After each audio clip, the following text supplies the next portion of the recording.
When the Titan Submersible imploded, I didn't want to touch it. I didn't want to make any videos on it. It felt wrong. It felt icky. There was so much kind of drama, speculation, and it kind of turned into this kind of freak show on the internet. Everyone clamoring to kind of get their 2 cents in. I just didn't want anything to be a part of it. No shade on any of those people. Do what you want. I just didn't want to, and that's why I never made any videos on this. I wanted the investigation to do its thing, and then once they had concluded that investigation, for us to kind of go over that final report and get the lowdown on what the final consensus from the experts actually is. And that's where we are today.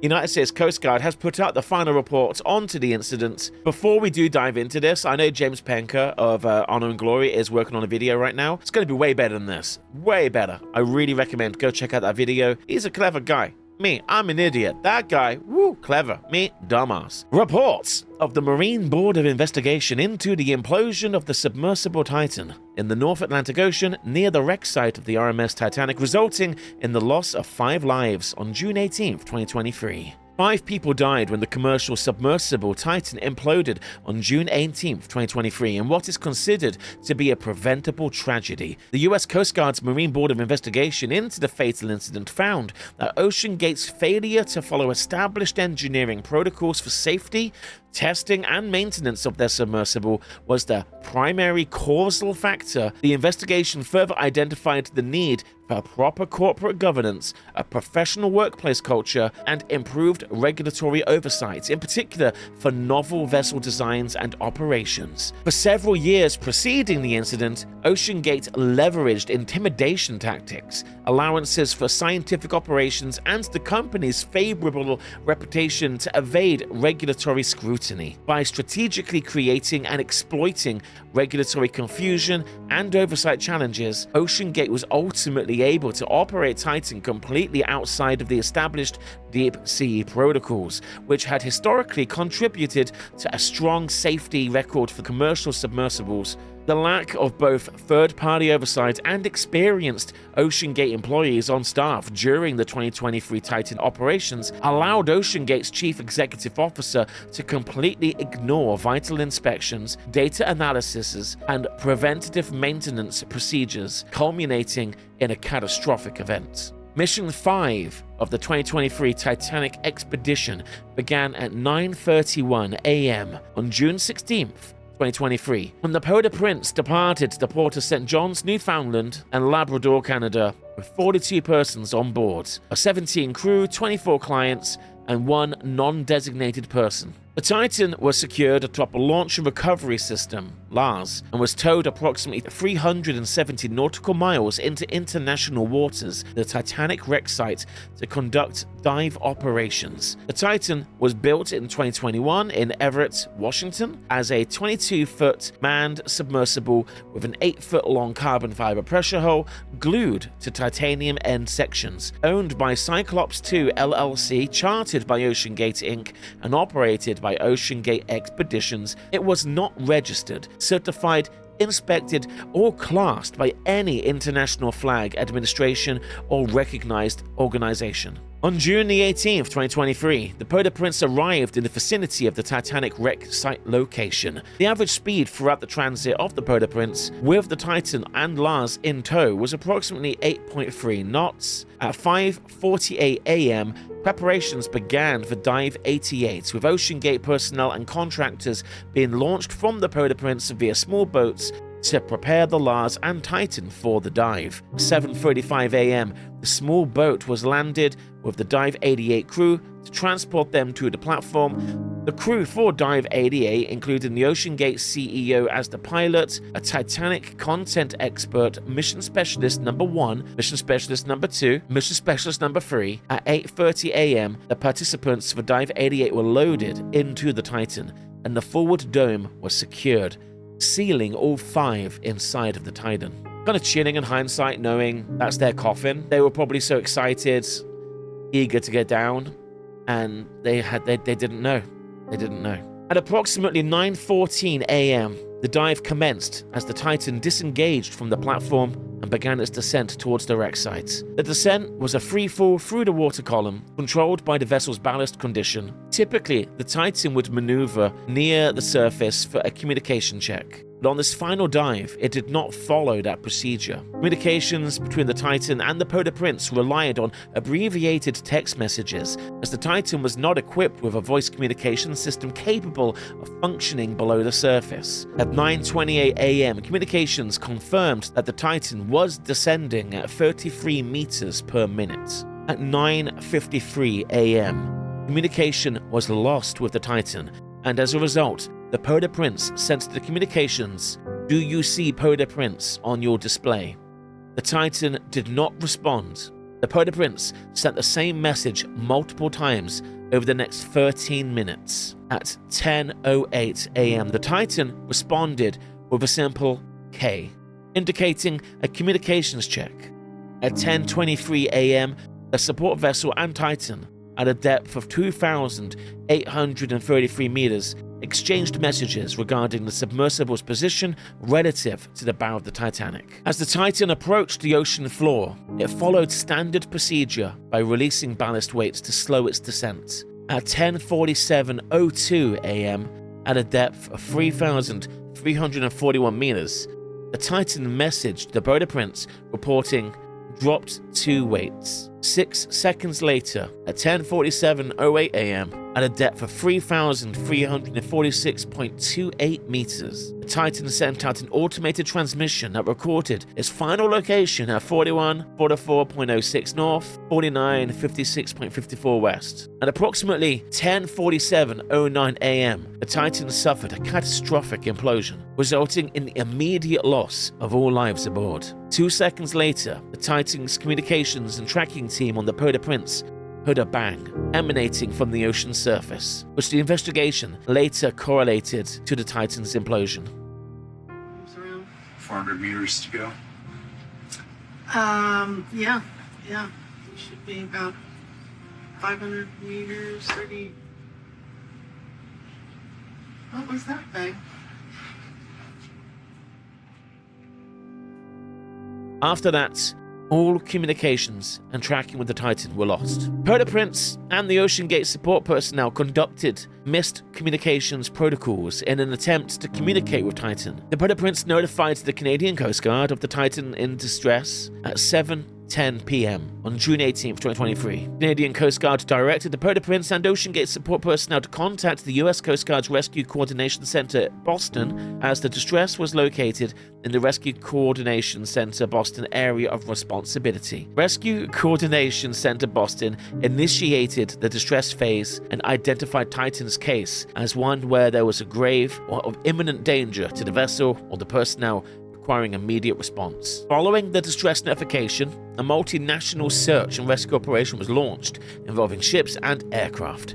Ultimately, 11 vessels and 4 aircraft searched 12,145 square nautical miles of ocean for possible survivors and debris. On June 22, 2023, at approximately 9:40 a.m., the Pelagic Research Service's Odysseus 6,000-meter remotely operated vehicle deployed from the Horizon Arctic discovered the aft tail cone and other debris of the Titan on the seafloor. This discovery confirmed the catastrophic loss of the submersible Titan and the death of all 5 persons aboard. The U.S. Coast Guard Marine Board of Investigation determined that the initiating events leading to the loss of the Titan and the 5 persons aboard, which occurred at approximately 10:47 a.m. on June 18, 2023, was the loss of structural integrity of the Titan's carbon fiber hull. This loss of structural integrity caused the sudden catastrophic implosion of the hull. Following the implosion, the 5 individuals aboard were exposed. Following the implosion, the 5 individuals aboard were exposed to approximately 4,930 pounds per square inch of water pressure, resulting in the instantaneous death of all 5 occupants. The primary causal factors that directly contributed to the casualty include 1. Oceangate's design and testing process for Titan did not adequately address many of the fundamental engineering principles that would be crucial for constructing a hull to the precision necessary for the intended operations in an inherently hazardous environment. Number 2, Oceangate did not ensure an analysis was conducted to understand the expected cycle life of Titan's hull. Number 3, Oceangate's excessive reliance on a real-time monitoring system to assess the condition of the Titan's carbon fiber hull, and then their failure to conduct a meaningful analysis of the data provided by the system. Number 4, Oceangate's continued use of the Titan after a series of incidents that compromised the hull's integrity and other critical components of the submersible without properly assessing or even inspecting the hull. 5. The Titan's carbon fiber hull design and construction in terms of winding, curving, gluing, thickness of the hull, and manufacturing standards introduced flaws that weakened the overall structure's integrity of the hull. Number 6. Oceangate's failure to conduct a detailed investigation after the Titan experienced mishaps that negatively impacted its hull and components during dives conducted prior to the incident. Number 7. Oceangate's toxic workplace environment, which used firings of senior staff members and the looming threat of being fired to dissuade employees and contractors from expressing safety concerns. And number 8. Oceangate's failure to conduct preventative maintenance on the Titan's hull or protect it from the elements during the extended off-season layup period ahead of the 2023 Titanic expedition. Other contributing causal factors include Oceangate's safety culture and operational practices were critically flawed, and at the core of these failures were glaring disparities between their written safety protocols and their actual practices. Number 2, Oceangate's chief executive officer's sustained efforts to misrepresent Titan as indestructible due to the unconfirmed safety margins and alleged conformance with advanced engineering principles, providing a false sense of safety for the passengers and regulators. Number 3, Oceangate's senior leaders fostered an organizational culture that allowed mounting financial shortfalls, customer expectations, and operational demands to be prioritized over the mission director's authorities and responsibilities for each Titanic dive. And number 4, the lack of comprehensive and effective regulations for the oversight and operation of manned submersibles and vessels of novel design that are constructed and/or operated in the United States and its navigable waterways. The investigation also determined that the absence of a timely occupational safety and health administration investigation into the 2018 Oceangate whistleblowers complaint, combined with a lack of effective communications and coordination between the Occupational Safety and Health Administration and the U.S. Coast Guard regarding Seamen's Protection Act protocols, was a missed opportunity for potentially early government intervention ahead of Oceangate's planned testing for the Titan hull. Early intervention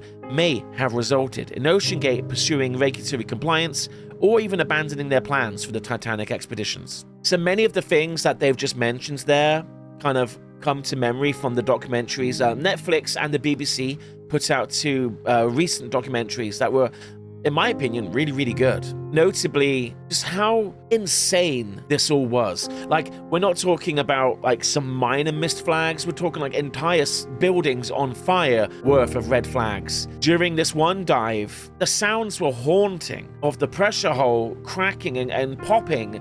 Got that on the microphone, attention getting pops.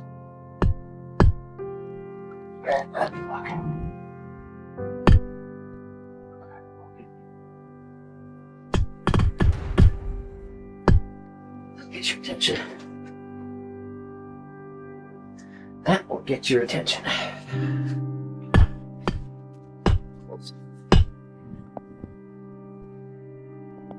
These are the last photographs of the Titan. Literally the last photographs. Kind of chilling and kind of haunting, really, isn't it? Like, we know. They don't know. They excited.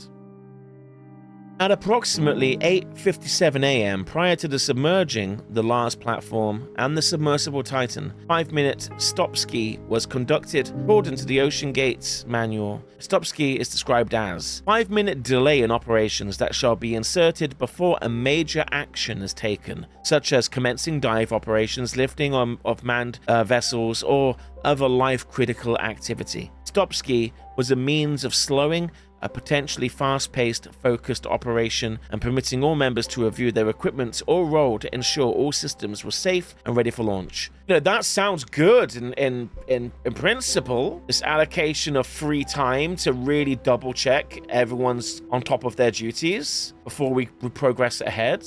But at the same time, it's kind of laughable because this is Oceangate. You can't be the champion of safety. Like, look at this 5-minute stop ski. Don't look at all the fire over there. You know, Stockton Rush, this was his last chance to really make this happen. I think if he tried cancelling these set of dives, the backers would have pulled their money. The faith in him and his ability to run this company and to do what they say they can do would be lost, and that they would never recover again. I think Stockton was extremely desperate to be seen as this visionary, this underwater Elon Musk, as it were, I suppose. And in pursuit of that, he just pushed out and rejected anything that kind of might get in that way, calling out health and safety. We don't want those people in my life. They're getting in the way of me and my legacy. Oh, he's got a legacy now, hasn't he? It's completely opposite of what everyone else says. Everyone says, oh, carbon fiber can't handle compression. They're full of shit, and I've proven them to be full of shit. You know, it's been an 8-year project. I know what the hell I'm talking about.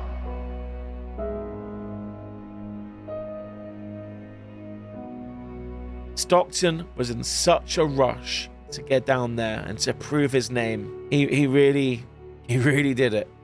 He did it. Right, I'm gonna leave that there. Sorry if this is a weird video. It's a very just matter-of-fact video. It was good to read this. It's definitely good to read this. And with that, the case of the Titan is closed. Thank you for watching. I love your faces. I'll see you again soon. Bye.